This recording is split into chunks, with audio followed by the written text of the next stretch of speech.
The wind is going absolutely crazy outside today, so if you hear anything weird, it's just the wind knocking stuff around outside. Sorry about that. It's been almost 2 years since I've read John Steinbeck's The Grapes of Wrath, but it's really hard to get it off my mind. I keep returning to it over and over again because it is an extremely relevant book to the modern day.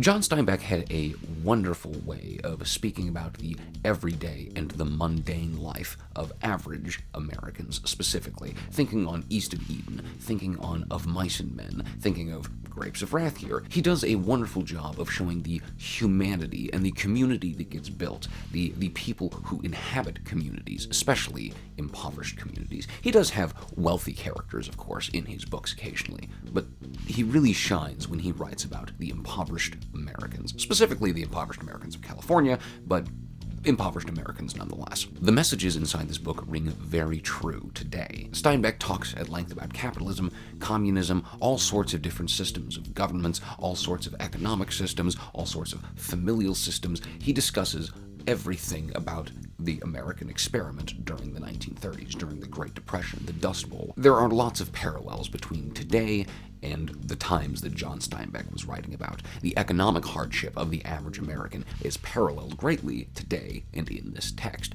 This is one of Steinbeck's longest novels. Not his longest, I think that's East of Eden, but this is, I think, his second longest. The Grapes of Wrath is 205,000 words approximately, which is 455 pages in trade paperback. It is a little bit above average size for a novel, but it still reads pretty quickly and pretty easily. Comparing John Steinbeck to, say, Cormac McCarthy, he's nowhere near as difficult to read because you're not going to have to reach for a thesaurus every other word for the most part.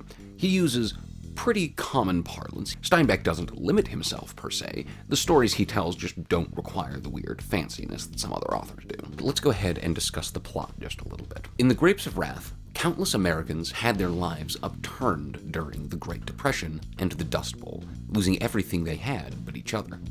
When the Joad family loses their farm in Oklahoma, they pack up their scant belongings on a precarious automobile prone to failure and set out across the country, bound for California.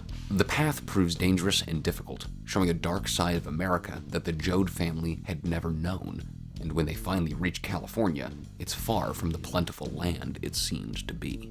The odd thing that I didn't expect walking into this book is that it is a lot closer to a horror novel than I expected. Of course, this isn't Stephen King, this isn't Dean Koontz, this isn't Robert McCammon, right? No, I'm a horror junkie. I love horror. This is definitely not a horror novel, but it does discuss specific horrors. It discusses the horror of being an outsider. It discusses the horror of having things taken away from you and your family, your birthright taken away from you. It discusses the horrors of being the victim of institutionalized violence. Again, lots of these things ring through to the modern day, and that's why I think that a lot of people need to read this book. This is why I personally think that you should read this book. I don't try to recommend books to people too often on this channel. Mostly I just like to talk about the books that I enjoy or don't, or things that I think, because I want to make my writing better. But in this instance, I do genuinely implore you to read this book, because it really is an eye-opening experience once you get through it. Nothing that Steinbeck wrote here is new. It's all been known about for a long time before he came about. Unions were a thing beforehand, union busting was a thing beforehand, capitalists taking advantage of the workers has been a thing for as long as money has existed. Anybody who's curious about American history, anybody who's curious about why America is the way it is, I would definitely suggest reading The Grapes of Wrath. There are quite a number of characters in this book. Again, the family goes from Oklahoma to California. They meet a number of people along the way. They meet a lot of people in California. They knew a lot of people in Oklahoma. We have a large cast of characters, so we're not going to be able to discuss all of them. We're only going to discuss the ones that I think are important, or the ones that I just particularly liked. Tom, of course, is the protagonist of the story. It is an ensemble cast, but it feels like Tom is there the most. Tom is a former convict. He recently was released from prison, just as his family loses their farm. He tries to go home to the farm and finds everybody is packing up, and they're about to leave the state to go to California. So he has to make a real tough decision. Does he want to break his parole and leave Oklahoma and risk being sent back to prison? Well, he decides to do that at the very beginning of the book, so that gives you a little flavor on who he is. He's willing to take a risk. He's willing to put caution to the wind, especially because he doesn't really have anything to lose but his family, and he's going to lose his family if he doesn't go. So it puts him in a bit of a tight spot. The preacher, Jim Casey, is perhaps my favorite character in this book. He is very philosophical. He and Tom, they sit and have many discussions throughout the book. They wander away from each other. They come back to each other throughout the book. The preacher was the character that made me think the most. He waxed and waned philosophical. He goes through a bit of a crisis of faith, and he essentially kind of comes out on the other side being a pro-socialist, so it's interesting. To this day, I still think about the preacher every now and again from this book. Jim Casey was one of Steinbeck's best characters, in my opinion. He really gets me to think. Yes. Ma Jode, the mother of the Jode family, is another one of the better characters. She really steps up and becomes... She is a badass. Ma is a badass. She steps up, she leads the family, takes charge, and helps everyone get to California. You want to talk about an example of women in literature that, are strong and resilient, and man... Ma Jode is a great example, in my opinion. She holds the family together. She is willing to go the extra mile for her family. There were a number of supporting characters as well. Rosa Sharn is perhaps the most important supporting character. Rose of Sharon is actually her name. Most people just say Rosa Sharn, but I love that name, Rosa Sharn. It's beautiful. And Grandpa Jode, both of them are in the book for a fairly short while. Grandpa Jode, much shorter while. Neither of them really had a huge impact on the book. Their roles are important, but they aren't super impactful. I don't think anything should be cut out of this book, though. Even though they weren't the biggest impact, I still think that they were important to be had. They weren't wasted text. John Steinbeck is very good about not wasting text. God, I can't remember what the kids' names are. Shit, I forgot to write them down. But there's the two really young kids, bit annoying but still kind of fun. There's this one conversation that they have about the toilet. There's this one bit. Oh my God, we'll talk about the toilet in the spoiler section. Hello, welcome. This is the spoiler section now. We're gonna go ahead and talk about that toilet. There's this one bit where the two kids, they're I don't know, are they 5 or 6 or 7 or something? They're pretty young, right? And they've never seen a toilet that flushes, right? They're used to an outhouse. They grew up in rural motherfucking Oklahoma in the 1930s. They've never seen a flushable toilet, and so they flush it and they think they break it. It's just, that's one of the beautiful things. And that's a great example of John Steinbeck showing his ability to connect with the impoverished American. Because, the impoverished American of the time definitely did not have a flushable toilet. Hell, there are many impoverished Americans today that don't have flushable toilets. There are many Americans today that don't even have houses, which is something that gets discussed about in this book. We talk about the Hoovervilles, we talk about all sorts of different shit. Homelessness is a problem. Union busting is a problem. There's all sorts of shit that happens in this book that has been discussed for, God, when did this book come out? Hold on, let me take a fucking look here. I gotta take a look at it. I don't remember. This book was published in 1939, and yet in 2025, all of these things ring very true today. It's magical. It's wonderful how he was able to do that, except it's not, because he just paid attention and used his logic to figure it out.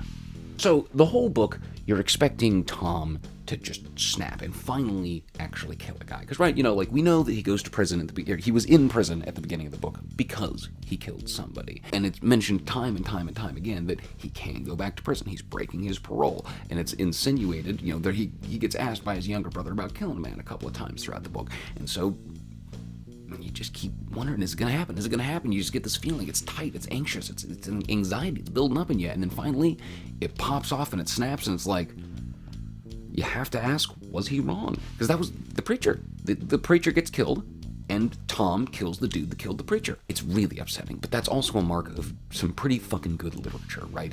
I love this book. I love it deeply. And it hurts. The end of The Pearl hurts. The end of Mice and Men hurts. The end of The Grapes of Wrath, it hurts. But that's the thing. That's John Steinbeck pulling off the lid and showing you to your face the actual reality of how hard it is to be an impoverished American. Now, my actual favorite parts of the book, though, are the experimental chapters that Steinbeck used. They didn't actually follow the Jode family. They meant more general. Chapter 11 is actually probably my favorite chapter in the book.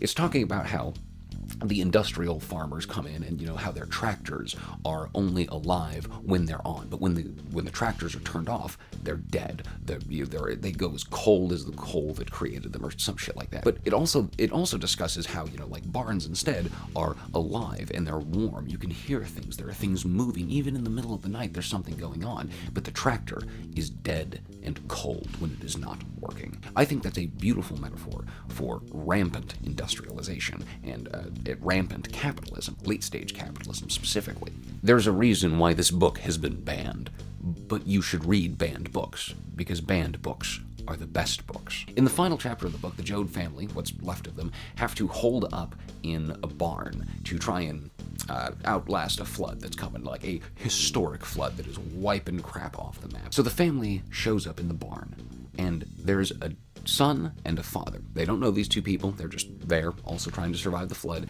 And they show up, and the father is dying. Well, he's dying because he's starving. He has no food. Well, the only possible food that they have is, Rosa Sharn is lactating. She had been pregnant, so now she was lactating, so she allows the man to breastfeed off of her. That's, definitely seems like a bit of an odd ending, and it got me thinking for a long while. This is symbolic for the average American needing to come together and share what is necessary to live through the toughest times. Because this cannot be a comfortable thing for Rosa Sharn to do. This can't even be a comfortable thing for the old man to do. And this can't be comfortable for anybody else in the room, because it's like, they're at a barn. I'm pretty sure that they all, were totally just in visible line of sight with each other. So, with that said, it's still important, because Rosa Sharn literally gives of herself to her fellow man, who she does not know. This complete random stranger who is dying, she still gives of herself.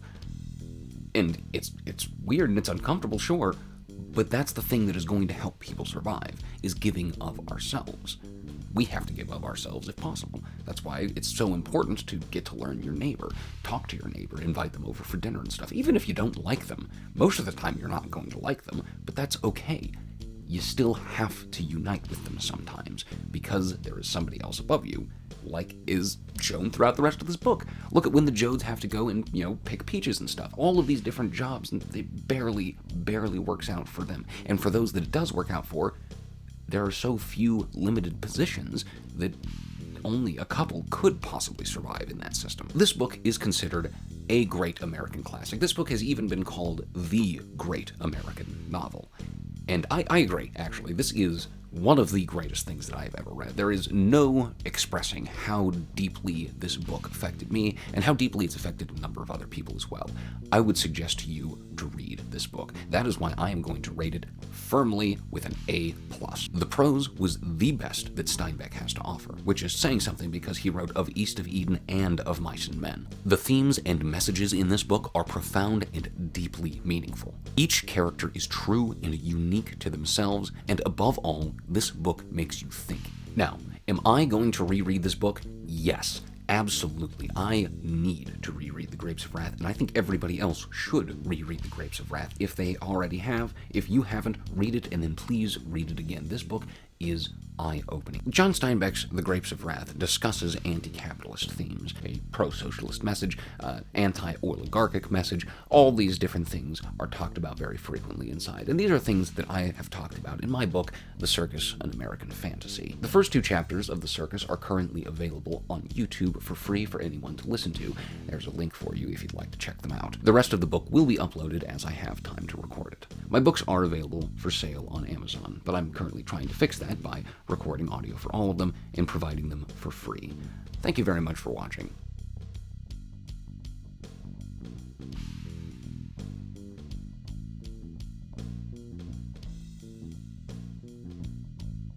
And it is genuinely kind of chilling going through that passage, because we're